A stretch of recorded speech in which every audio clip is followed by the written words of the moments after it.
Bien, chers amis, bonsoir. Merci encore de remplir cet auditorium, ce qui montre le succès de notre opération non pas de promotion, mais de communication autour des travaux des 5 académies de l'Institut de France. Donc nous disposons de cet auditorium le lundi après-midi et vous êtes nombreux à venir bénéficier de nos enseignements, comme nous sommes tous un peu retraités, enfin très souvent, donc nous sommes nostalgiques de l'enseignement, et là ça nous fait très plaisir de pouvoir venir vous parler, vous prenez des notes, vous posez des bonnes questions, c'est formidable.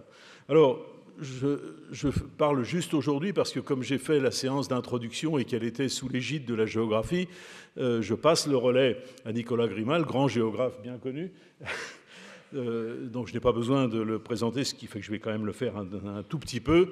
Il a enseigné une vingtaine d'années au Collège de France. Il a quitté malheureusement l'université Paris-Sorbonne à ce moment-là, où il était très apprécié des collègues. Il a dirigé, vous le savez, l'Institut français du Caire pendant une bonne dizaine d'années aussi, mais il y participe à ses travaux depuis très très longtemps. Depuis 2006, il est membre de l'Académie des inscriptions et belles-lettres, et cette année, donc il a pris ses fonctions de secrétaire perpétuel de cette académie. Comme vous le savez, comme le dit toujours Hélène Carrère-Dancos, n'oubliez pas que le mot perpétuel a un sens. Chez nous, c'est une durée limitée de règne, mais ce qui nous oblige à être actifs et à réformer nos institutions. Donc spécialiste, bien entendu, de l'Égypte pharaonique, avec beaucoup d'ouvrages, dont un, je ne sais pas s'il est toujours disponible chez Fayard, toujours. Oui, sûrement, oui. Donc l'histoire de l'Égypte ancienne.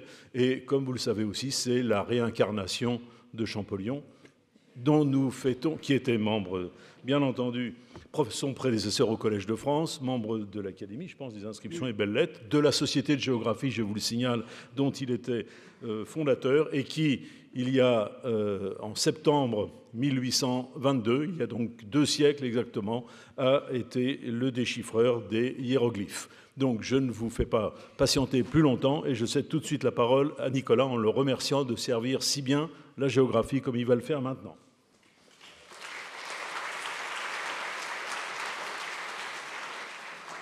Merci, monsieur le secrétaire perpétuel, cher Jean-Robert. Merci beaucoup pour tes mots si gentils, qui sont beaucoup trop gentils et beaucoup trop élogieux.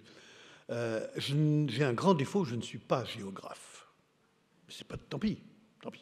Les Égyptiens ne le savaient pas non plus qu'ils étaient géographes, vous allez voir. Ils ont été géographes sans le savoir. Donc je suis très heureux et très honoré d'être dans cette série qui pour moi est la 3e à laquelle je participe dans notre auditorium.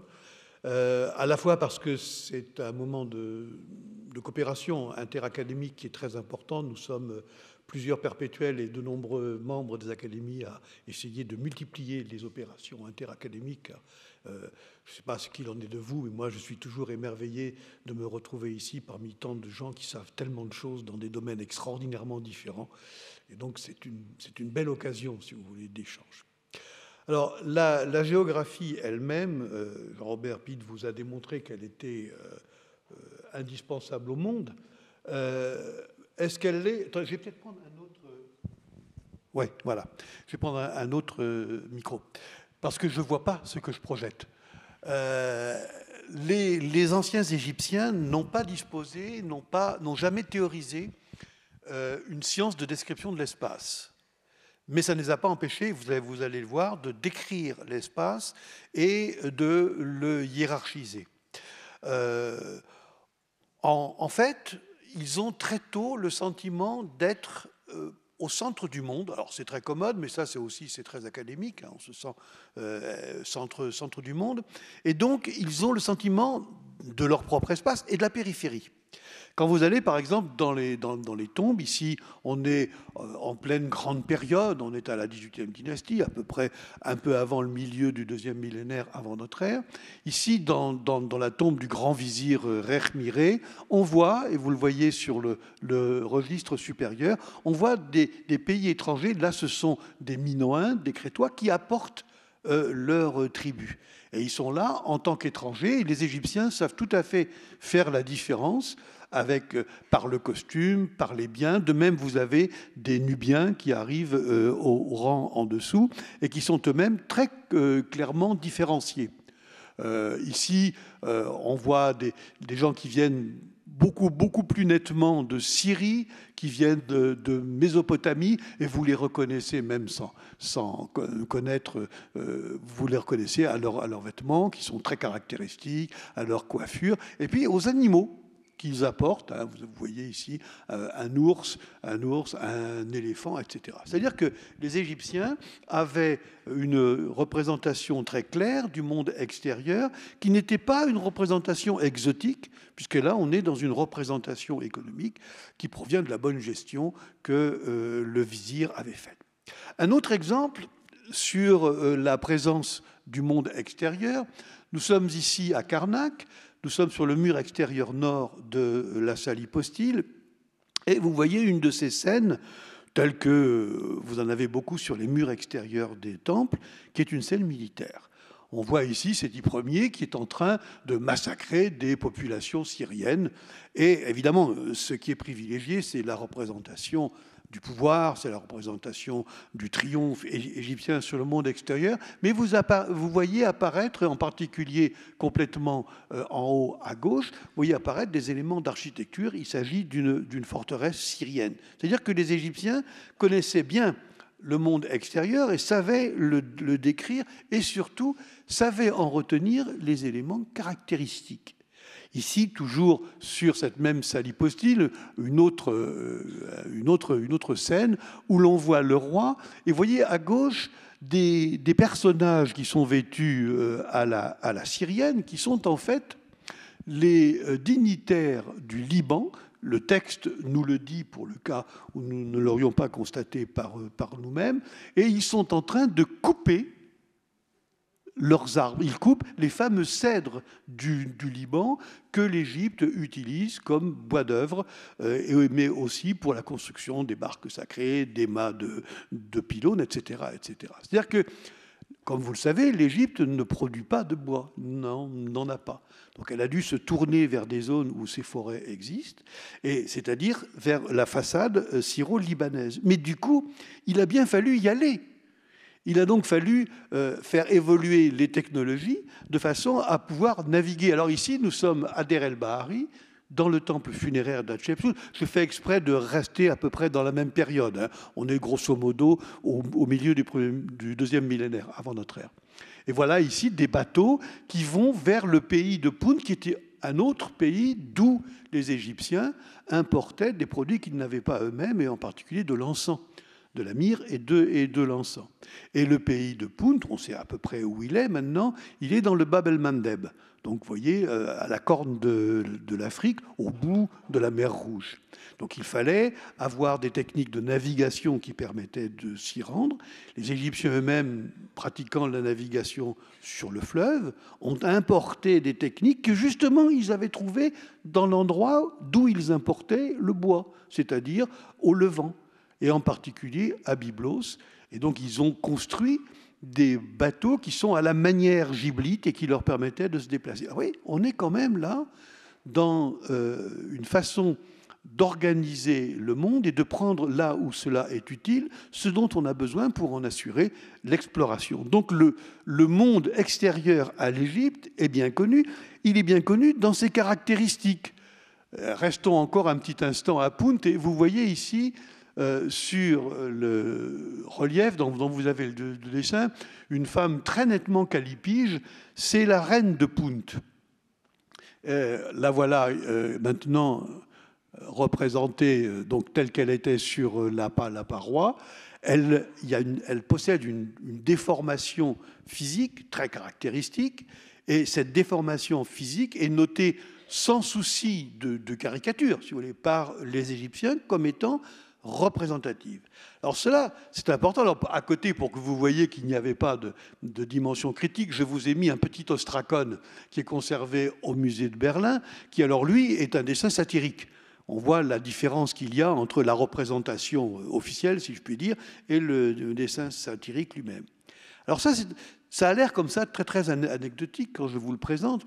En fait, c'est très important de constater que l'œil égyptien va noter la différence de façon à caractériser. Et on se rend compte, quand on parcourt toute la documentation égyptienne, que les choses sont décrites avec une précision qui permet de les situer.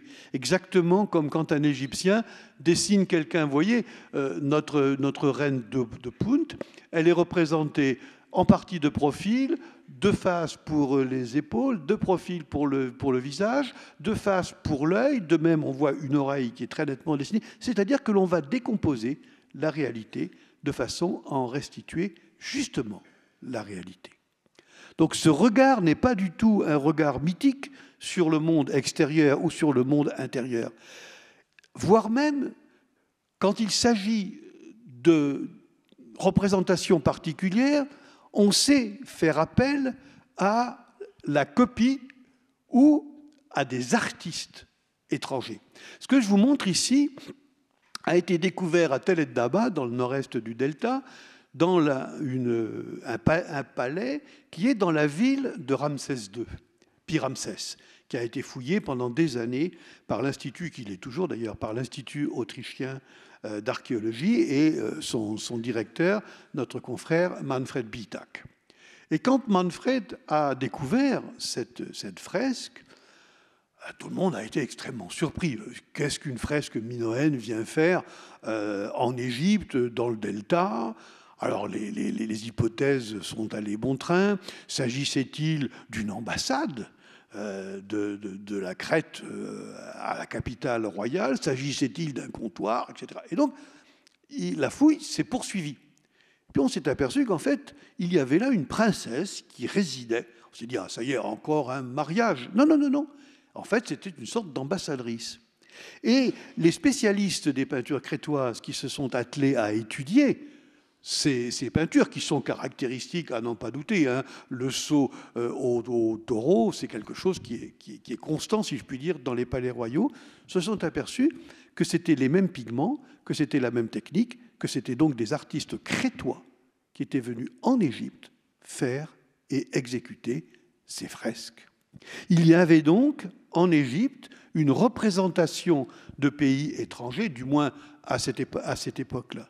Alors du coup, on a commencé à jeter un œil différent sur la géopolitique et à se demander pourquoi on retrouvait dans tout le Levant et dans le Proche-Orient des monuments égyptiens, des stèles, parfois des stèles dédiées à un dieu local, parfois des stèles qui vantaient tel ou tel Égyptien. Et on s'est aperçu, en repassant à ce crible la littérature et la documentation, qu'il y avait un système de comptoirs. Et que ces comptoirs, de même que les Crétois en avaient un à Tel el-Daba, à Pi-Ramsès, les Égyptiens en avaient dans tout le Levant. Et du coup, se sont expliqués des cadeaux diplomatiques que la cour faisait depuis le début du 2e millénaire, même avant la fin du 3e millénaire, et que l'on a retrouvé à Byblos, que l'on a retrouvé à Katna, que l'on a retrouvé dans toute la Syrie du Nord, une partie de la Mésopotamie, et le Liban et les territoires. Du coup, donc, l'idée est venue que ces relations supposaient une bonne connaissance de ces pays étrangers. Alors, donc les Égyptiens devaient bien posséder une cartographie, une façon de décrire et d'organiser ce monde extérieur. Eh bien, c'est ce que je vous invite à découvrir. Existe-t-il des cartes? Alors nous avons de la carte une vision très particulière. Vous voyez, j'en utilise une comme fond pour vous présenter la localisation. Les Égyptiens, bien évidemment, ne pratiquaient pas la carte géographique. Ils n'avaient pas non plus les outils de mesure qui leur permettaient d'établir ces cartes. Nous le savons bien, cela va venir plus tard. Mais cela dit, ils avaient divisé le monde en 9 entités, ce qu'ils appelaient les 9 arcs, que vous voyez ici. Je vous les ai représentés en les localisant sur le fond de la carte géographique. C'est 3 ensembles de 3. Alors vous allez me dire pourquoi. Pourquoi cette pensée ternaire ou trinitaire selon l'idéologie que vous voulez mettre derrière? Eh bien, c'est la conception que le monde dont l'Égypte est le centre est créé par un démiurge. Ce démiurge, il fonctionne, si je puis dire, à l'intérieur d'une famille réduite, le père, la mère, le fils, ça vous rappelle peut-être quelque chose, Et cette première triade s'intègre à l'intérieur de ce qu'on appelle une ennéade, c'est-à-dire donc 3 triades. C'est comme le principe trinitaire, c'est 3 reproduits à l'infini. Donc le monde tient en 3 triades, une triple triade qui en fait représente l'image de la triade divine qui l'a créée. Alors regardons d'un peu plus près comment les Égyptiens découpent ces triades. Mais auparavant, une petite constatation. Quand vous regardez les noms que je vous ai laissés ici sur la carte, et que vous prenez notre système, à nous, de référence géographique, eh bien, vous constatez qu'il y a la plus grande partie, c'est-à-dire 7, qui sont sur le continent africain, un seul qui est sur le continent asiatique. Et puis, il y a celui qui est dans la Méditerranée, à peu près, justement, pas très loin, entre Chypre et la Crète. C'est ce qu'on appelle les îles du milieu. On va y revenir dans un instant. Ce qui nous montre que l'Égypte est une civilisation africaine, d'abord africaine, qui a son territoire en Afrique et qui a son système de relations en Afrique. Mais l'histoire fait que dès le 3e millénaire, le grand jeu, comme on dit en stratégie géodiplomatique, le grand jeu va se passer plutôt sur le continent asiatique. Et donc on va voir apparaître et se développer une géographie liée à la politique. Alors regardons un petit peu rapidement ces 3 entités.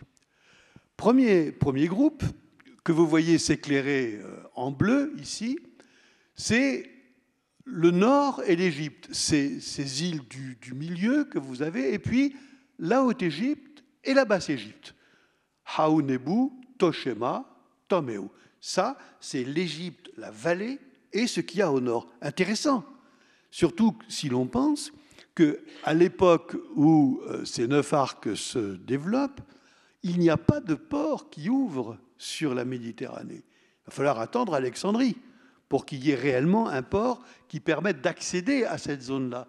On accède en fait à l'époque qui nous intéresse, pas par là, mais il faut suivre la côte, et à partir du Levant, à partir de Péluse et en suivant le Levant, eh bien, on peut naviguer vers la Méditerranée. Donc ça, si vous voulez, c'est le cœur, c'est le premier cœur de ces arcs. Mais il y a donc un deuxième ensemble de 3 qui devrait apparaître sous nos yeux éblouis. Voilà. Que vous voyez ici, ce sont les secteurs qui sont, vous le voyez bien, puisque vous avez la mer Rouge, le désert libyque, ce sont les secteurs qui sont limitrophes de l'Égypte. Il y a Petchtiyou Chou, c'est celui qui est près de la mer Rouge, c'est l'Orient. Et très intéressant parce que c'est le point à partir duquel, et on voit par exemple les fouilles du professeur Tallet, le montre, à partir duquel on va partir en mer Rouge, justement, jusque vers le Bab el-Mandeb, le Sinaï, etc.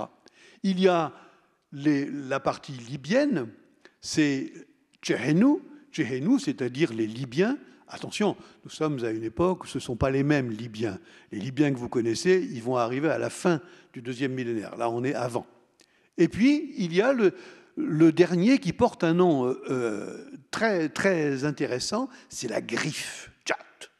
Et la Griffe, c'est le sud, c'est-à-dire, en suivant le Nil, l'accès vers les voisins africains que les Égyptiens connaissent bien et dont nous aurons à reparler. Regardons le 3e groupe, ici. Alors, ce 3e groupe, vous voyez, c'est celui qui va inclure les Menchiyou. Menchiyou News Setech, c'est-à-dire les Asiatiques. Mais c'est très vague. Les Égyptiens les localisaient, c'est très vague, c'est pas tout à fait indifférent, ils les localisaient dans le nord, l'extrême nord de la Syrie, aux confins de l'Anatolie et de nord. C'est-à-dire ce qu'aujourd'hui c'est le Kurdistan, si vous voulez. Le Kurdistan est une partie de la Turquie. C'était le pays de Naharin, sur lequel nous aurons à revenir. De l'autre côté, vous avez les oasis, Serhet Yam. C'est les champs du pays de Yam. Alors, l'appellation est intéressante et procède d'un esprit géographique. Les oasis, ce sont des zones cultivées. Vous savez que le mot grec oasis vient en fait de l'égyptien wahat, c'est le chaudron. C'est l'endroit où le plateau s'effondre en quelque sorte, et vous avez une zone qui est généralement avec un fond lacustre en purple clay, qui est cultivable avec des puits artésiens qui permettent de capter l'eau. Ce sont donc des champs qui sont dans le pays de Yam. Et le pays de Yam, c'est la grande zone désertique qui va descendre jusqu'au Darfour. Et puis, Yuntiyu, Sechet, les piliers du pays nubien, c'est-à-dire la porte qui mène aux pays africains. Donc vous voyez, notre monde est organisé en 3 grands ensembles. Alors, ces 3 grands ensembles, ils sont représentés sous la forme de personnages qui sont des captifs enchaînés. Le système est très simple. Vous avez à chaque fois un personnage dont vous voyez la tête. Vous remarquez tout de suite que la coiffure est différente selon le pays que représente le personnage. Il a les mains liées dans le dos, comme ça il ne peut pas faire de mal. Et puis, son nom est inscrit à l'intérieur d'une forteresse. Ce n'est pas un cartouche, en fait, c'est une forteresse crénelée. Donc ici, nous sommes à l'époque d'Amenhotep III, c'est-à-dire que nous sommes au milieu du XIVe siècle avant notre ère, à une époque où l'Égypte domine à peu près tout le monde oriental. Regardons le détail de ces 3 x 3 personnages. Nous retrouvons les personnages que je viens d'énumérer devant vous, répartis à chaque fois en 3 groupes. Toshemau, Shat et Haounebu, Pechtiushu, Tomeu, Seretiam, Mentiyun, Yusietiet, Yuntiyu, Tosetit, Chedu. Bon, je crois que vous avez vu le principe et vous avez vu en même temps que dans cette représentation, le roi et la reine sont assis sur un trône et le trône repose sur ses prisonniers. La symbolique est simple, elle est évidente, ils sont soumis à l'Égypte. Alors, mettons cela en œuvre de façon un peu plus efficace. Parce qu'une fois que je vous ai raconté ça, vous pouvez me dire « Ouais, c'est très bien, vous nous racontez de belles histoires, mais est-ce que c'est vraiment une cartographie? Est-ce que ça correspond réellement à une cartographie ?» Alors, voilà ici, à l'époque qui correspond à ce que vous venez de voir, la façon dont sont organisées. C'est ce que représentait la liste que nous venons de voir. Vous voyez qu'on a toujours un cœur qui est en vert ici, où vous avez la Basse-Égypte, les oasis et les bords de la mer Rouge. Ce n'est pas ce que nous avons vu tout à l'heure. Donc il y a un changement qui se fait. Les mêmes noms géographiques sont reproduits, mais leur place va varier. Elle va varier selon la politique et selon la géopolitique de l'époque. Il y a des époques où ces zones vont être plus importantes, donc elles vont prendre de l'ampleur, et les autres non. En particulier, dès que la Nubie va être totalement conquise par l'Égypte, elle va un peu disparaître de cette liste-là. Et c'est justement à cette époque-là. Alors, le principe étant posé, nous allons quitter Amenhotep III et nous allons nous rendre à Gourna, dans le temple funéraire de Séti Ier. Alors, sur cette photo qui n'est pas terrible, je suis d'accord avec vous, mais je connais le photographe, il n'est pas bon. Vous avez ici, vous voyez un socle de sphinx. Et sur ce socle de sphinx, vous apercevez la ligne.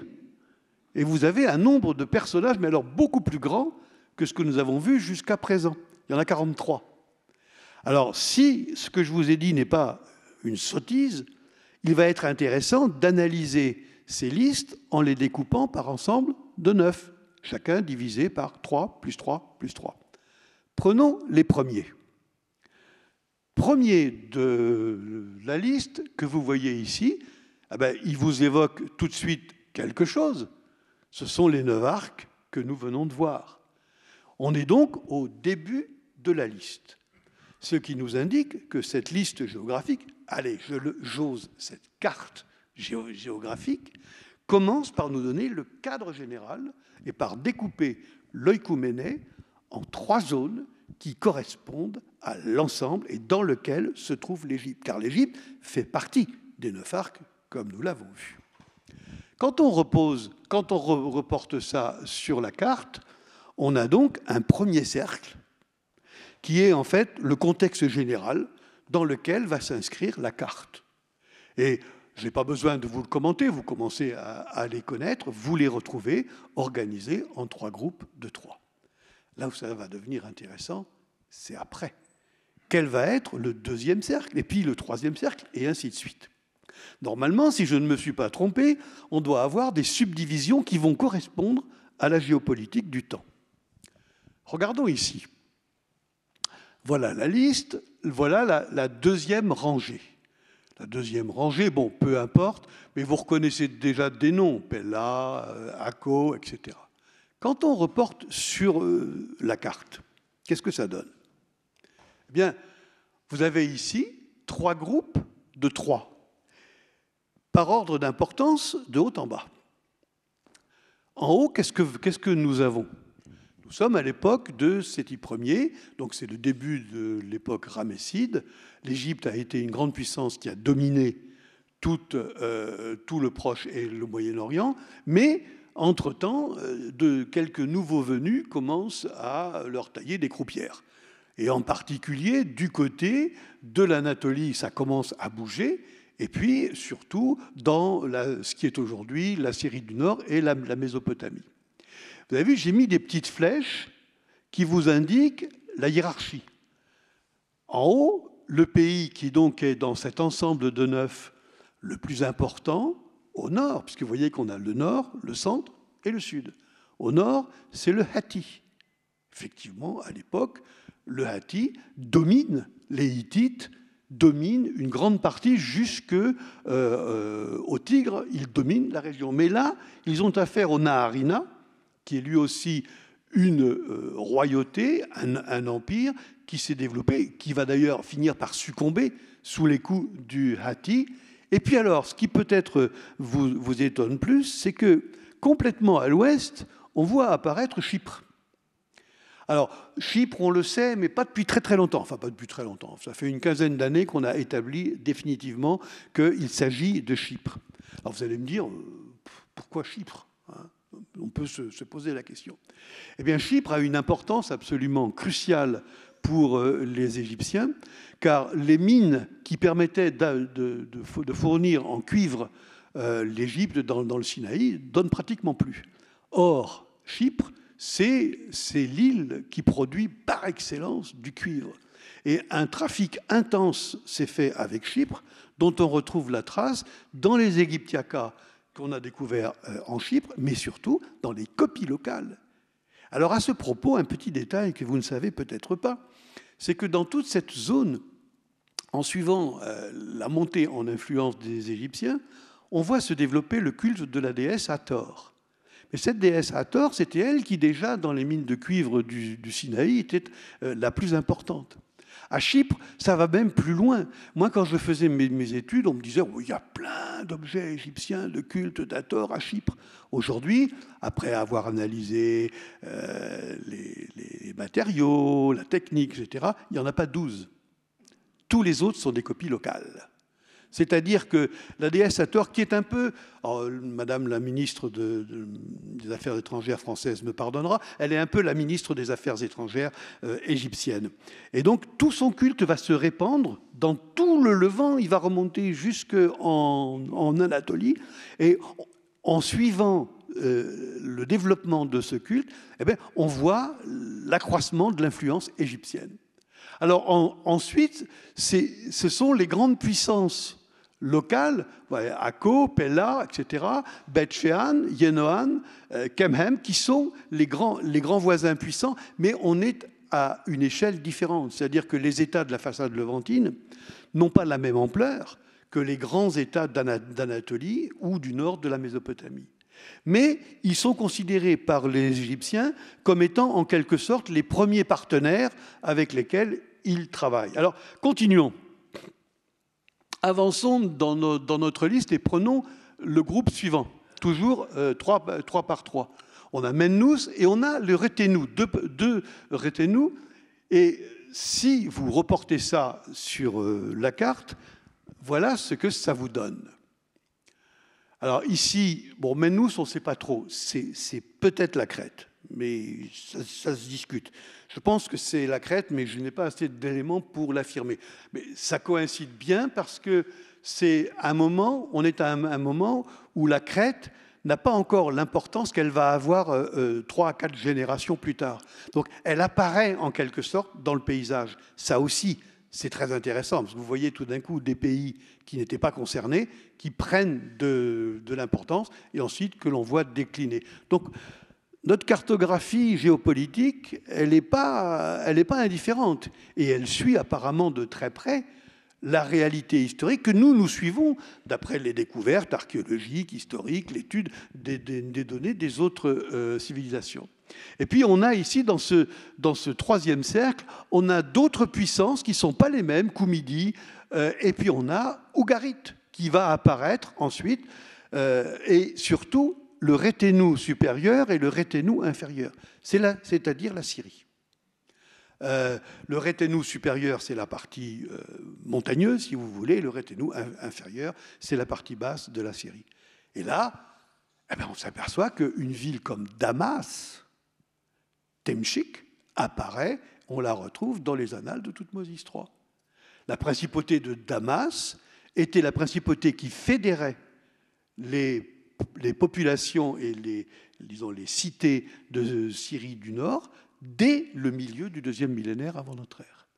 Vous comprenez peut-être mieux les origines du Bilad el-Shams et de la Grande Syrie. En fait, c'est un modèle historique qui va se trouver reprojeté par la suite. Alors, continuons, nous avons notre troisième cercle.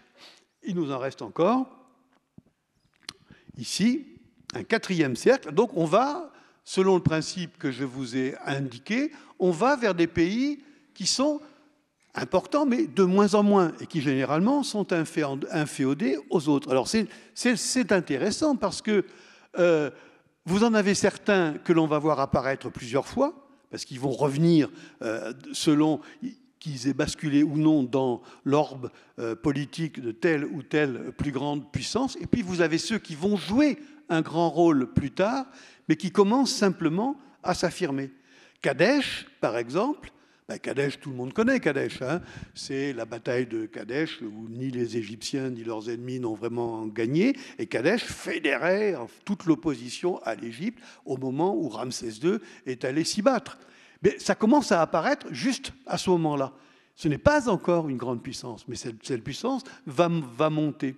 Par contre, le Naharina reste, mais n'est pas encore au premier rang. Le Naharina reste une puissance locale, comme Tunip, par exemple, ou Terchi. Dernier groupe, quatrième groupe, ici, c'est des pays qui, à l'époque, sont beaucoup moins importants. On trouve, par exemple, mais on revoit des mêmes. On a Tunip, qui réarrive là. On a Irteg, on a... attendez, il faut que je me pousse, parce que je ne vois pas bien. On a ici, alors, vous voyez complètement à l'est, une cité que les Égyptiens transcrivaient Rener, en fait, c'est un R liquide. C'est Lenel, c'est Loulou. Loulou va être un grand empire, mais à ce moment-là, est en pleine émergence. Et puis ensuite, les gens de Loulou vont se faire manger par vous voyez, Isser, c'est Assur, qui est en train d'arriver sur la scène politique. Et, à nouveau, et pour la deuxième fois, mais toujours dans cette zone beaucoup plus basse géopolitique, vous avez la Crète qui est là. Bon, voilà, je crois que là, on a un petit peu démontré les choses. Alors, regardons un petit peu l'ensemble. Faisons un report ici. Donc ça c'est fait. Non, c'est ce que je viens de faire, ça, voilà. Donc revenons ici. Ça, c'est ce que je viens de vous dire, pardon. Voilà. Alors, voilà l'ensemble. Quand vous regardez les 4 cercles qui détaillent les 9 arcs, quand vous les regardez sans tenir compte de la hiérarchie qui a été établie, vous vous retrouvez devant une poussière d'États, vous avez besoin d'une sorte de confetti réparti sur la carte, mais dès que vous les reclassez par cercle, ce que nous avons dit commence à prendre de l'importance. Et vous allez voir qu'on peut recouper les cercles entre eux de façon à dessiner des zones d'influence ou des zones de pouvoir. Ça, c'est ce qu'on avait vu d'abord. Premier groupe, nord au sud, par niveau hiérarchique comparable. Je n'y reviens pas, nous l'avons déjà commenté. Deuxième en suivant, le cercle suivant, 3 groupes qui sont organisés d'est en ouest. Vous voyez qu'on a la logique de description de l'ensemble, et on voit bien que les poids lourds sont au nord, ils ne sont pas encore à l'ouest. Ils vont le devenir, mais ils ne le sont pas encore. Et puis, ici, 3e groupe, que voici. Alors, 3 groupes qui sont dans la zone centrale, donc qui sont inféodés aux autres, mais qui correspondent à la répartition moyen-orientale de l'ensemble des pouvoirs. Bon, je crois que ce n'est peut-être pas la peine que j'insiste trop, vous avez vu le principe. Mais vous allez me dire, bon, tout ça c'est bien, quand vous l'expliquez, ça a l'air clair, mais est-ce que ça correspond vraiment à quelque chose? Donc il serait temps d'avoir un peu un contre-type pour voir si le système fonctionne. Alors, on va prendre ce contre-type ici. Voilà. Donc ça c'est pareil, c'est le dernier ensemble. Bien. Résumons ce que nous venons de dire.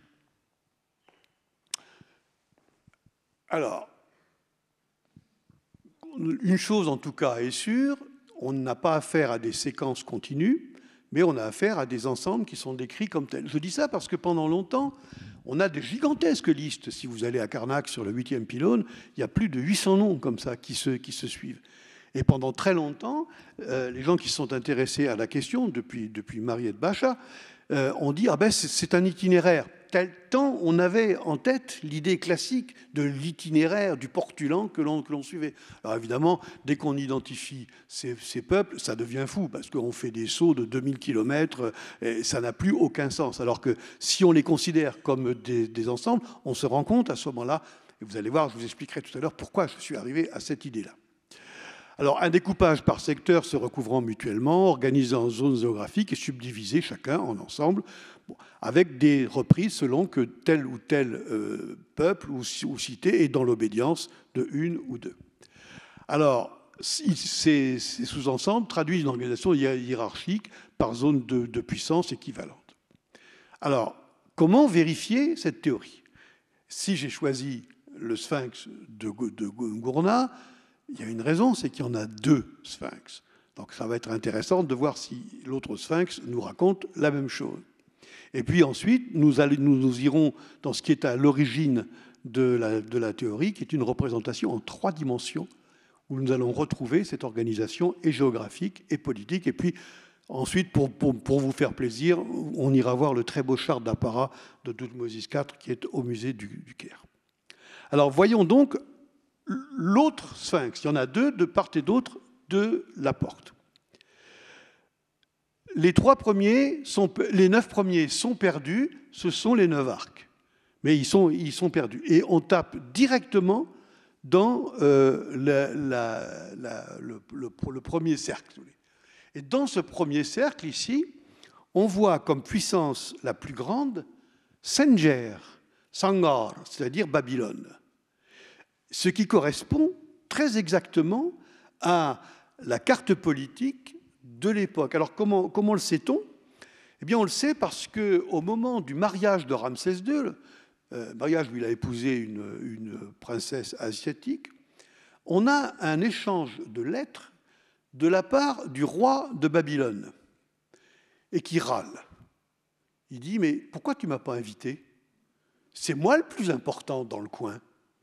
Et tu ne m'as même pas invité à ton mariage. Eh bien oui, l'étoile de Babylone avait déjà pâli, si je puis dire. Et il n'était plus invité chez le roi, parce qu'il n'était plus la première. Et là, vous avez les derniers moments de Babylone comme grande puissance. Et regardez quelle est l'autre puissance.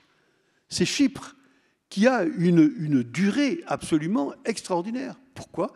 parce que les mines de Chypre continuent à produire, et que Chypre est la porte ouverte vers la Méditerranée orientale qui s'ouvre. Donc le commerce avec Chypre, et ceux d'entre vous qui ont navigué dans cette partie de la mer Méditerranée me comprendront, la mer Méditerranée n'est pas gentille du tout, elle n'est pas tendre du tout, elle est même très méchante, mais à partir de Chypre, on arrive à remonter vers le monde Égéen beaucoup plus facilement que directement depuis la façade levantine.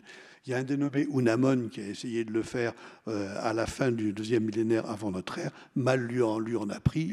C'était un précurseur de Ulysse. Il a fait naufrage sur naufrage et il s'est retrouvé à Chypre, qui était le seul endroit où la mer pouvait le rejeter. Mais je n'insiste pas.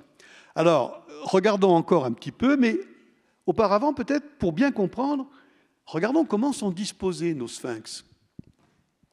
Voilà, vous avez ici le premier pylône, ils sont là. Ce sont ceux du premier pylône. Ils sont de chaque côté du pylône.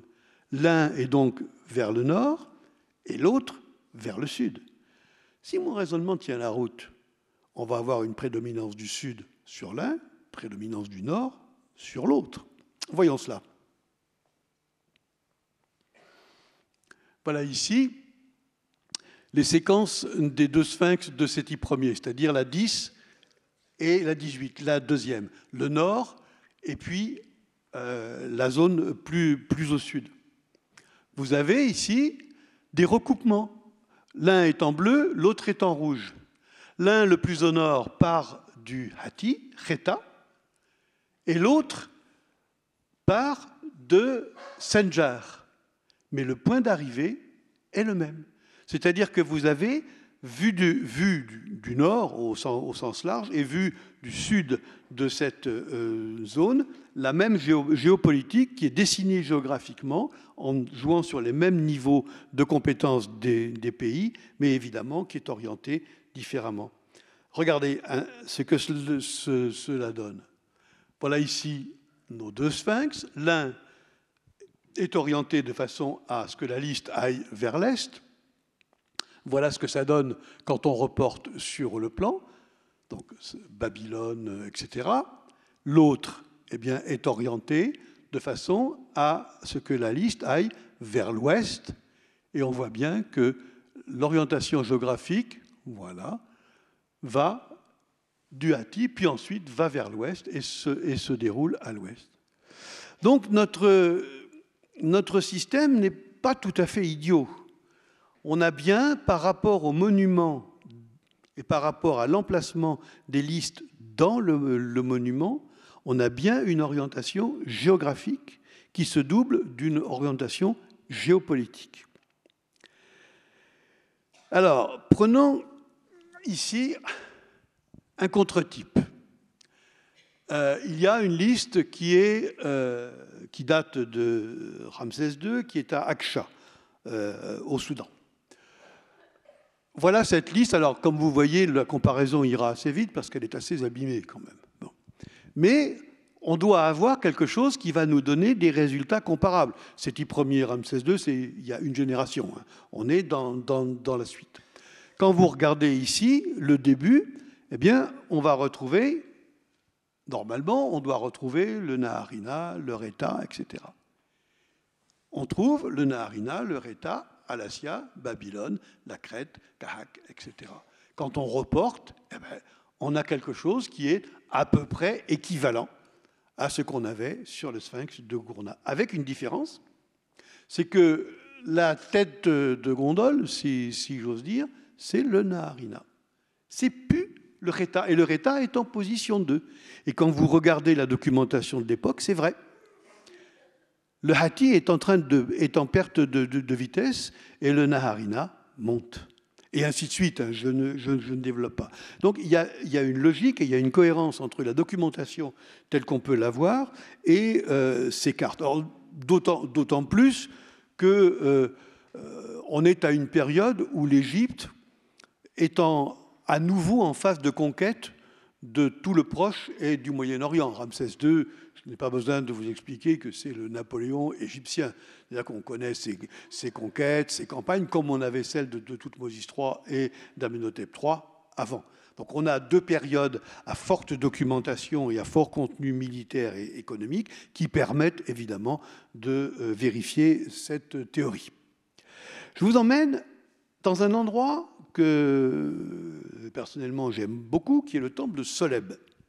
Soleb, nous sommes au niveau de la 3e cataracte, au Soudan. C'est un temple un peu cassé, comme vous voyez, mais enfin, ce qui est remonté est l'œuvre de Clément Robichon et Michela Schiff-Giorgini, ainsi que notre regretté père perpétuel Jean Leclan, qui y a travaillé pendant un temps. Et ce temple a été construit à un endroit qui, à l'époque où il a été construit, était une limite d'empire. C'était la limite sud de l'empire d'Amenhotep III. Ce temple a une histoire très intéressante. Il a été construit en 28 ans. Pourquoi 28 ans, vous allez me dire? Eh bien, chaque année, le roi y faisait ajouter un élément de façon qu'il soit prêt en l'an 30 pour qu'on puisse célébrer le jubilé du roi. Puisque les Égyptiens fêtaient le jubilé royal au bout de 30 ans, puis ensuite tous les 3 ans, parce que quand même, attendre 60 ans, 90 ans, c'était un peu long. Donc, il le faisait. Donc, ce temple va coïncider avec une affirmation du pouvoir royal. Et qu'est-ce qui se passe au moment du jubilé? On démonte certaines parties du temple, de la décoration que l'on remanie, et l'on en fait un temple jubilaire, c'est-à-dire qu'on va y adorer le roi divinisé. Donc le roi est divinisé, est adoré dans ce temple qui marque la limite de l'Empire. Seti Ier fera la même chose à Sésébie, quelques kilomètres plus loin, plus tard, parce que la frontière de l'Empire reculait. Alors, vous allez me dire, fantastique, oui. Et dans ce temple, eh bien, il y a des représentations du peuple, mais celles-là ne sont pas sur des parois ou sur des socles, elles sont sur des colonnes, qui sont les colonnes de la salle hypostyle. Or, évidemment, les colonnes, c'est en 3 dimensions. Donc, on va avoir une réduction de la géographie, en quelque sorte. En même temps, les colonnes, comme vous le voyez, sont orientées.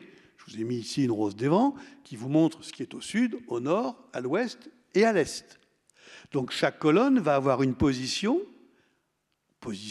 cardinale, et en même temps, elle va comporter 2 listes affrontées de peuples, et ces 2 listes de peuples, eh bien, elles vont être majoritairement, il y a une exception, au nombre de 9. Tiens, comme par hasard.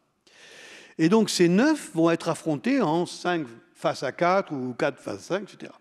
Je les ai représentés ici. Je vous ai représenté le point d'articulation des listes. Donc vous avez les colonnes qui sont numérotées jusqu'à 12, et puis vous avez la travée centrale du temple. Il va de soi que les colonnes qui sont près de la travée centrale, c'est les plus importantes. Plus elles s'éloignent du cheminement vers le sanctuaire du Dieu, moins elles sont importantes.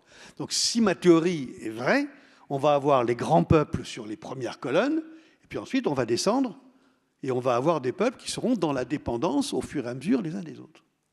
Mais, comme vous le voyez, ces colonnes portent des peuples qui sont affrontés à chaque fois en 2 listes, que j'ai marquées en alpha et bêta. Vous voyez, vous avez la 1, vous avez alpha, vous avez 1 à 5 et bêta 1 à 4. C'est-à-dire qu'il va y avoir 2 peuples qui vont se regarder, et puis les autres derrière qui vont suivre. Et comme vous le remarquez tout de suite sur le dessin, le lieu de l'affrontement varie. Ce n'est pas toujours au même endroit. Ça va varier, donc il y a eu une volonté d'orientation de la liste dans le temple et par rapport à la colonne. Donc là, on est bien dans un réflexe cartographique. On est en train de dessiner une carte. Alors maintenant, si ça colle sur le terrain, on a gagné. À voir si ça colle. Enfin, ces listes-là, malheureusement, elles sont incomplètes, très incomplètes, mais on a du champ, on a de la chance. Les plus importantes, celles du Nord, celles du Sud, sont à peu près conservées. Alors, regardons celles du Nord. Ah oui, un dernier point que je voulais dire, c'est que ces listes sont organisées, alors, non pas en fonction du Nord, du Sud, de l'Est et de l'Ouest, si, bien sûr, mais où est le point zéro? Quand vous êtes à Anthébaïde, le socle de Sphinx, le point 0, c'est Anthébaïde. Là, on est sur la 3e cataracte. Eh bien, le point 0, il est sur la 3e cataracte. C'est-à-dire que la première population du Nord, c'est une population qui, dans les autres listes, est au sud. Parce que les listes qui la présentent sont au Nord. Donc, ça veut dire là qu'il y a une relativité géographique qui est notée. Donc, une orientation réelle. Alors, regardons un peu, maintenant que j'ai fini mon teasing. Voilà la façon. Bon, je reviens. Je vous ai juste remis mes petits cercles pour que vous ne soyez pas trop dépaysés. Les couleurs, les cercles, et vous voyez comment fonctionnent les choses. Voilà ici la façon dont s'organisent les cercles. Alors, regardons maintenant. Regardons la première. On va prendre ici la colonne 5, donc, dans laquelle on va trouver Nord 5. Oui, c'est une erreur sur le dessin.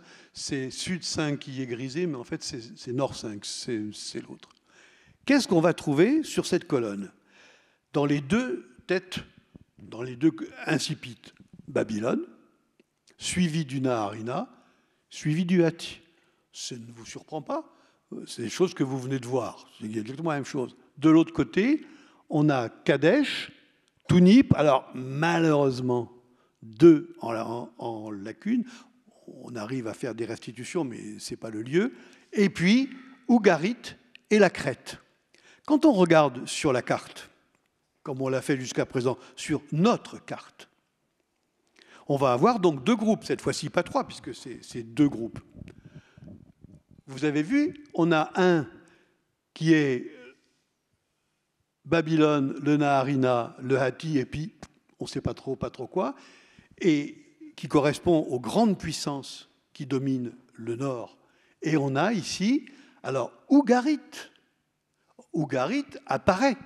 On n'a pratiquement pas de mention avant Amenhotep III. Or, Ougarit, c'est la grande cité qui sert de plaque tournante entre l'Asie mineure, la Mésopotamie et le monde méditerranéen, ainsi que l'Égypte. Or, vous savez que Ougarit est la cité qui va être ouverte en quelque sorte. C'est la Venise du 2e millénaire, et elle va durer jusqu'à ce que les peuples de la mer détruisent complètement Ougarit. Mais jusque-là, elle est réellement la plaque tournante. Et à ce moment-là, on se dit, Ougarit n'a pas d'armée. Ougarit, on dirait la principauté de Monaco, si vous voulez. C'est petit, et Ougarit compose avec les puissances autour. Ah oui, il y a une police, il y a quand même des gens armés, mais ils ne sont pas de taille à lutter contre les grands empires. Et ils se maintiennent. Ils se maintiennent pendant des générations et des générations. Pourquoi? Parce que c'est leur capacité à servir d'interface au commerce entre les grandes puissances qui en fait d'eux un lieu neutre. C'est à Ougarit, par exemple, que l'on va utiliser les cunéiformes pour noter 7 langues différentes. Parce qu'à cette époque, ce sont les cunéiformes qui servent de vecteurs pour les transactions commerciales. On a très récemment découvert à Ougarit de premiers équivalents pondéraux de monnaie. C'est-à-dire qu'on a une monnaie. La monnaie est inventée plus tard, mais elle commence en fait déjà à se préfigurer ici. D'où le fait que Ougarit soit une cité importante. Et vous avez la Crète, les Caftillous, pour les mêmes raisons. C'est-à-dire que nos cartes géopolitiques ne sont pas fondées uniquement sur des affrontements militaires ou des puissances brutes, si je puis dire. On tient compte de l'ensemble de la position sur l'échiquier diplomatique. Un petit coup d'œil pour voir ce qui se passe dans la deuxième. Je vous disais que Babylone était en perte de vitesse. Ben voilà, vous voyez, Babylone est déclassée. Et sur la deuxième colonne, avec Gaza, Rafah, Sharouen, et puis de l'autre côté, Uruk, Rakat, et puis alors Tenpir, Shemshem, si vous avez des idées, je suis preneur. Voilà ici, posé sur la carte. Vous voyez que cette différence de niveau est en même temps une différence géographique, puisque cette fois-ci, on est carrément, disons, dans le sud du Proche-Orient, et on est à la limite de populations que l'on va voir apparaître maintenant, et qui devraient, je crois, apparaître sur la colonne suivante, ici. C'est Tanak, Ascalon, Yohem, Soko et Jopé. Et la 8e, on n'en a rien conservé. C'est-à-dire qu'on a l'impression d'une réduction petit à petit de la carte à des puissances beaucoup plus locales. Voilà ce que ça donne quand on met tout ensemble. Voyez, on compare les listes de Gourna nord et sud. Vous avez vu qu'il y a de nombreux recoupements. Ça se retrouve. Voilà ici les listes de Amenhotep III, enfin Akshanor et Amenhotep III, et on voit les déplacements d'un certain nombre de cités. Alors, je n'ai pas le temps de développer, mais ce qui est intéressant, c'est qu'on voit apparaître, par exemple, les Bédouins. Les Bédouins Chouzou apparaissent vers la fin du règne de Ramsès II et commencent à prendre de l'importance. C'est-à-dire que les populations qui vont se développer dans toute la zone qui aujourd'hui est le croissant arabe, si vous voulez, commencent à apparaître à ce moment-là. Et effectivement, c'est le début, c'est la naissance des premiers empires, des premiers royaumes qui vont être par la suite les grands royaumes arabes. La même chose pour le futur royaume d'Israël. On les voit monter à ce moment-là et ils commencent à apparaître dans les listes. Mais ça, c'est une autre histoire. Alors, on a ici, comme je viens de vous le dire, on peut noter, repérer une évolution de la géopolitique. Alors regardons de façon très, très schématique la façon dont se présentent les choses. Soleb, voilà la colonne N5. La hiérarchie, c'est Babylone, Naharina, Hatti, Chypre. Reprenons un autre de notre exemple. Aksha, ligne nord, c'est-à-dire qu'Aksha, on est Soleb, on est à la 18e dynastie. Aksha, on est à la 19e, 20e. Naharina, Hatti, Chypre. On voit bien que, certes, c'est toujours les mêmes, mais ils ne sont plus tout à fait à la même place. Reprenons encore un autre exemple. Gourna, le Sphinx Sud, où là, on était juste un petit peu avant les listes d'Aksha. On a Babylone, Chypre, Akko. Et quand on prend la documentation historique, on retombe sur les mêmes. Vous savez qu'on a la chance, pour ce qui est de l'époque de la 18e dynastie, d'avoir les correspondances échangées entre l'Égypte et les grandes puissances du Proche et du Moyen-Orient, c'est les fameuses tablettes. Alors on en a une partie en Amarna, on en a par ailleurs. Et quand on prend le Sphinx Nord, vous voyez, c'est Hatti, Naharina, Chypre. Bon, je crois que ce n'est pas la peine que j'insiste, vous avez vu le principe. Je vous avais promis un petit regard sur le char d'apparat de Toutmose IV. Voilà. Alors, c'est intéressant à constater parce que c'est un char d'apparat. C'est pas une colonnade de temple, c'est pas un mur de temple, mais on va représenter de la même manière. Pourquoi ? Parce que le char, c'est le char sur lequel est le roi qui est tiré, et tiré par ce char, le char représente l'ensemble du monde qu'il domine. Et donc on va avoir le plus près du timon les plus importants et sur les ailes les moins importants. Mais en même temps, c'est géographiquement ceux qui sont pour les Égyptiens près du centre de gravité, ceux qui sont loin. C'est ainsi que vous voyez apparaître les Chouzou. Les Chouzou qui commençaient à apparaître à Soleb. Et vous les avez ici, les Chouzou, c'est ce que je vous disais à l'instant, c'est les populations bédouines, si vous voulez, qui circulent entre Uruk et entre le bas de la Mésopotamie et la mer Morte. Et ces populations, dont il n'était absolument pas question auparavant, elles commencent à être évoquées parce qu'elles commencent à représenter une puissance. Au premier millénaire, elles sont une véritable puissance. Qu'est-ce que j'ai encore à vous montrer ? Oui, bon, ça c'est le sud, c'est la partie sud, vous avez le même principe.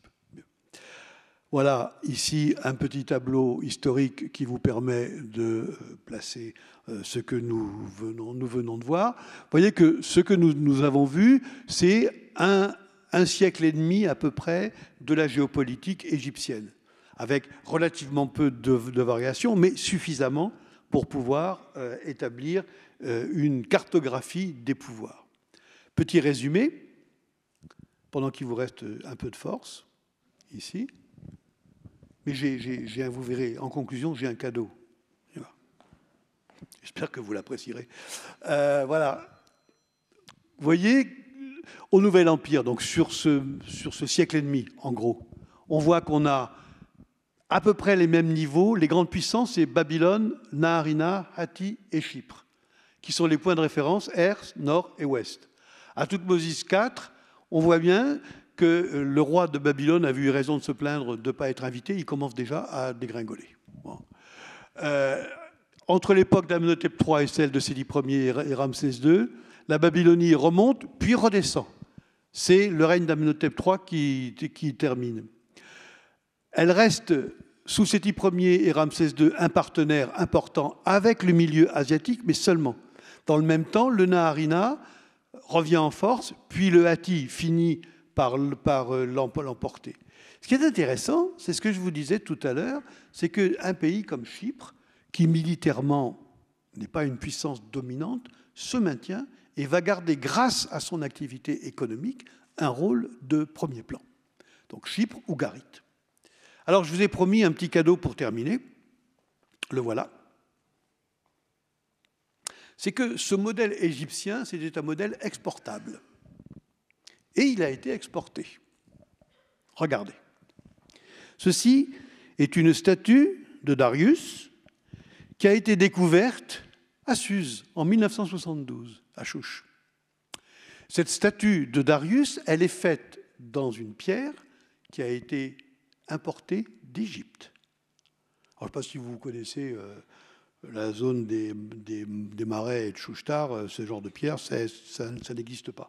Donc cette pierre a été importée. Alors Darius, donc c'était dans le palais de Darius, c'était vraiment le lieu central du pouvoir politique. Darius est représenté à la Perse. Il a une magnifique tenue à la Perse, et puis sur les franges de cette tunique sont brodés des textes qui disent tous la même chose. C'est le roi du monde, c'est le plus beau, c'est le plus grand, c'est le plus fort. Bien. Ils sont inscrits en cunéiforme, en vieux perse, en élamite, en akkadien et de l'autre côté, en hiéroglyphe. Alors on voit bien, cette inscription montre bien que la phraséologie perse telle que Darius la voulait, je vous rappelle que Darius reconstituait un empire sur le monde, cette phraséologie, elle s'inspire du modèle égyptien qu'elle utilise pour produire une description du monde qui va en même temps légitimer le pouvoir parce que beaucoup plus ancienne. Bon, vous avez vu en regardant la statue qu'il y a en bas un socle et sur ce socle, voilà que réapparaissent nos peuples. Et sur le devant, même si vous n'êtes pas égyptologue, vous le savez, le symbole qui est représenté, c'est ce qu'on appelle le Sématawi, c'est l'union des deux terres, c'est l'union de la Haute et de la Basse Égypte. Nous sommes à Suse, c'est-à-dire bien loin du Nil, quand même. Avec les deux génies qui lient, et puis un texte qui chante les louanges de Darius, maître du monde.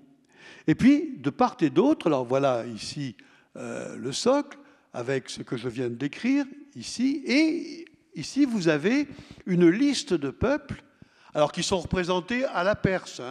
C'est plus les bons hommes avec les mains attachées derrière le dos, mais ce sont ceux d'entre vous qui ont visité Persépolis, par exemple, sont familiers de ces processions de gens qui viennent adorer le roi des rois, qui viennent lui rendre hommage et qui font le geste que vous voyez ici. Mais la dénomination des peuples est en hiéroglyphe, qui n'était pas vraiment la langue de la cour de Darius.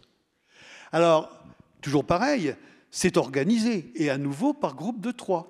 Alors, qu'est-ce qu'on a en haut? Les plus importants, c'est la Perse, la Médie et l'Élam. Normal, c'est eux qui gouvernent le monde. Alors, quel est le rang diplomatique de l'Égypte à l'époque? Pas terrible, hein?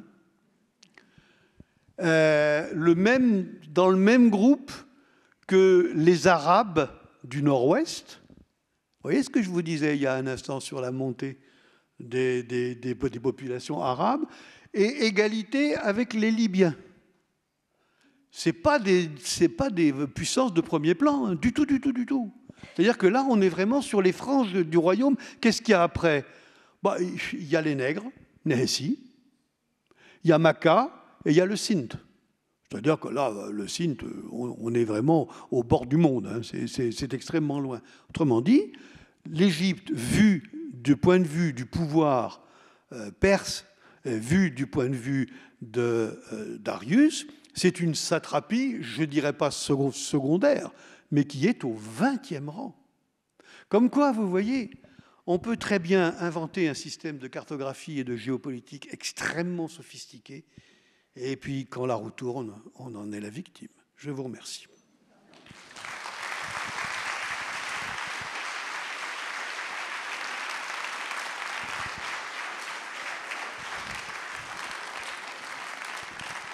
Si vous avez des questions, et si je peux y répondre, vous êtes les bienvenus. Même si je ne peux pas y répondre. Oui. Y a-t-il des questions? Je m'avance parce que je vois très mal. Voilà. Oh, vous êtes convaincu? Je ne vois pas très bien. Montrez-vous bien. Tout en haut. Oui. Est-ce que ça colle avec la Bible, l'Ancien Testament, par exemple, tout ce qu'on vient de voir? Ah ben, ne peut coller que ce qui est dans l'Ancien Testament. Avant, peu de chance. Alors, ça pose, votre question est excellente parce qu'elle pose elle soulève un vrai problème. C'est celui de la nature des sources que l'on va invoquer. Un récit est toujours centralisé. La Bible se concentre sur la Bible. Elle se concentre sur son propre monde. Et ce qui lui paraît important n'est pas forcément ce qui peut paraître important à d'autres. De même, pour l'Égypte, ça va dépendre du niveau auquel se placent ces cultures dans l'histoire. Est-ce qu'elles se pensent à l'échelle du monde ou non? Ce qui n'est pas le cas de la Bible. La Bible s'inscrit dans un mode de création du monde, mais ne prétend pas englober le monde. Alors que la vision égyptienne, elle, englobe le monde. Comme Darius, hein. Darius, il décrit un empire, il décrit en fait le monde entier, même des endroits qui ne lui appartiennent pas, mais il les décrit. Alors, votre question, il est très difficile d'y répondre. Si vous voulez, prenez un personnage comme Moïse. Moïse est un personnage fondateur d'un mythe biblique. Les Égyptiens n'ont jamais entendu parler de Moïse. Donc, on a cherché, on se dit, mais il devrait y avoir, il n'y a aucune trace. L'Exode, qu'est-ce que c'est l'Exode? Exode de qui? Exode de quoi? Alors qu'il y avait des communautés, c'est connu, mais on n'a pas ces choses-là. C'est une question de point de vue. Vous savez, l'histoire n'est pas une science très objective. On s'en rend compte aujourd'hui, malheureusement, avec toutes les déformations qui sont en train de se faire. Hein. Mais ce n'est pas une science rigoureuse, l'histoire. Elle devient rigoureuse si vous exercez une analyse critique qui va vous permettre d'aller dans telle ou telle direction. Donc oui, vous avez des noms qui apparaissent, bien sûr, mais il n'est pas possible de savoir s'ils sont au même niveau. En plus, il faut bien voir que l'histoire d'Israël, elle est centrée sur le temple. Et donc cette histoire-là, elle est, pardonnez-moi, d'un point de vue égyptien, locale. Elle est locale et avec des gens qu'on n'identifie pas à l'intérieur de leur division interne, mais que l'on va identifier de façon globale. Donc, à part des récits de campagne, on en a des campagnes égyptiennes qui traversent les pays, qui soumettent, etc. Là, on a une idée de qui est qui, mais à part ce type de fait, on ne va pas avoir de relations réelles, de relations diplomatiques établies avec telle ou telle principauté qui apparaît dans le monde biblique. Les plus grandes, oui, mais les autres, non. Donc, vous voyez, je ne peux pas répondre à votre question. Désolé. Une autre question à laquelle je puis ne pas répondre? Non? Oui? Non? J'avais une question ici. Allez-y, oui. Déjà, merci en tout cas pour votre exposé. On a surtout parlé du Proche-Orient. Ah oui. Est-ce que ce sont les villes qui étaient les plus importantes à l'époque égyptienne, ou on aurait pu faire le même exposé en parlant du sud de l'actuelle Égypte ou de l'ouest de l'actuelle Égypte? Alors l'ouest, non, parce que le désert libyque, c'est un grand trou blanc, gris, noir, ce que vous voulez. jusqu'à l'arrivée des peuples de la mer, c'est-à-dire jusqu'à la rupture entre le deuxième et le premier millénaire. On connaît bien les terres libyennes à cette époque. Auparavant, le littoral, on n'a pratiquement rien. On a quelques installations. Il se trouve que j'ai été amené à y travailler dans un cadre transdisciplinaire. On manque vraiment d'éléments. On n'a pas de sources et l'archéologie est très pauvre. Simplement parce qu'on a des tracés caravaniers et puis à peu près tout. Alors, du côté du sud, oui, bien sûr. Parce que ce que je vous ai dit, en l'accent essentiellement sur le nord, c'est simplement parce qu'on a beaucoup plus de documentation qui permettent de faire des comparaisons et d'établir des identifications avec le nord. Mais chaque liste du nord que vous avez a son équivalent dans le sud. Le problème, c'est que une fois que vous êtes arrivé, disons, au-delà de Méroé, l'archéologie est encore à faire. C'est-à-dire que vous avez toutes les zones africaines qui ne sont pas connues. Pour vous donner un exemple, notre confrère Charles Bonnet, qui fouille à Doukigel, a découvert... Alors, Doukigel, c'est Kerma, hein, c'est en plein pays de Couche. Il a découvert ces dernières années, il a mis au jour, plus exactement, des vestiges qui sont d'une architecture non égyptienne dans un ensemble urbain égyptien. Et ces architectures sont clairement de type africain. Mais on n'a pas de parallèle, on n'a rien. Donc, si vous voulez, oui, on dit que ces vestiges sont africains parce que vous avez des salles qui constituent des forêts de colonnes. Alors, des gens comme moi vous disent, bah oui, ça doit évoquer des bois sacrés, enfin des choses comme ça. Mais on n'a pas d'éléments qui permettent réellement de le dire. Puis on n'a pas de source écrite. Quand les Égyptiens eux-mêmes avançaient, bon, il faut dire que dans le sud, ils avançaient, pas par le Nil, hein, le Nil est infréquentable, vous avez des cataractes, etc. Ils avançaient par les pistes. Donc, ils arrivaient dans des endroits, quand ils parlaient la langue des gens, ça allait, ils se comprenaient. Puis, assez rapidement, ils arrivaient dans des endroits peuplés de gens dont ils ne comprenaient absolument pas la langue. Prenez l'Éthiopie, plus de 80 langues différentes. Bon. Alors, à ce moment-là, qu'est-ce qu'ils font? Ils décrivent. Alors, ils disent, voilà, ce pays, on va l'appeler le bout de la piste.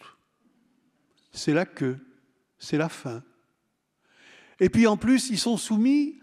quand ils ont des droguements, des guides qui les accompagnent, à ce qu'ont bien connu les voyageurs européens au XVIIe et XVIIIe siècle, quand ils étaient guidés par des guides arabes qui les emmenaient et qui étaient souvent à peu près aussi ignorants qu'eux de ce qu'ils leur montraient. Et le voyageur souvent disait « Qu'est-ce que c'est ça? Ça s'appelle comment ?» Alors l'autre balançait un nom qu'on retrouve dans les cartes et qu'on retrouve dans les textes. Et vous ne pouvez pas savoir le nombre de Djebel Maraf qui existe, de Bar Marouf qui existe. Ça veut dire la montagne, je ne sais pas. Le fleuve, j'en sais rien. Et ainsi de suite. Évidemment, vous savez, on est prisonnier de ses sources. Donc, comment voulez-vous faire? Eh bien, les anciens Égyptiens étaient dans ce genre de terra incognita. Et il leur était extrêmement difficile. En plus, imaginez, vous suivez une piste. Alors, la piste, on sait faire. On sait en repérer le tracé. Ça, très bien. On la marque, tout. Mais vous arrivez dans un endroit où vous avez des gens, ils font tous la même chose, les gens que vous rencontrez. Ils sont, avant que vous arriviez dans les grandes vallées, ils sont dans des oasis, ils cultivent, ils ont quelques petits troupeaux. Et donc, c'est toujours la même chose. Rien de saillant et surtout pas d'architecture. Ceux d'entre vous qui ont visité, je ne sais pas moi, l'ancien royaume de Ségou, moi je suis allé voir l'ancien royaume, il n'y a plus rien. Il y a quelques murailles qu'on a rafistolées, des grandes murailles de terre. Alors j'y étais allé en ayant lu Marie Scondé, en me disant « Ah, ça va être fantastique. Oh, » Heureusement que j'avais lu Marie Scondé et qu'elle a une belle imagination. Mais en fait, c'est un peu désespérant. Parce que ce sont des cultures qui, d'abord, n'ont pas la pratique mémorielle que nous avons, nous, et qui reposent essentiellement sur une transmission orale. Vous savez, on dit bien un sage qui meurt, hein, c'est toute une culture qui disparaît. C'est vrai, même quand vous visitez des cultures qu'on connaît moins mal que d'autres, je pense au pays d'Ogon, par exemple, on n'a qu'un accès très secondaire et oral à la documentation, et ça ne permet pas de décrire une histoire au sens où nous l'entendons nous, c'est-à-dire une histoire qui va reposer sur, comme j'ai essayé de le faire pour vous, sur des choses que l'on peut démontrer, que l'on peut mettre en place, que l'on peut vérifier, etc. Voilà, j'ai encore une autre question à laquelle je n'ai pas répondu. Une autre? Allez, une petite dernière pour la route. Non? Eh bien, si vous n'avez pas de questions, je vous remercie et vous souhaite un bon retour.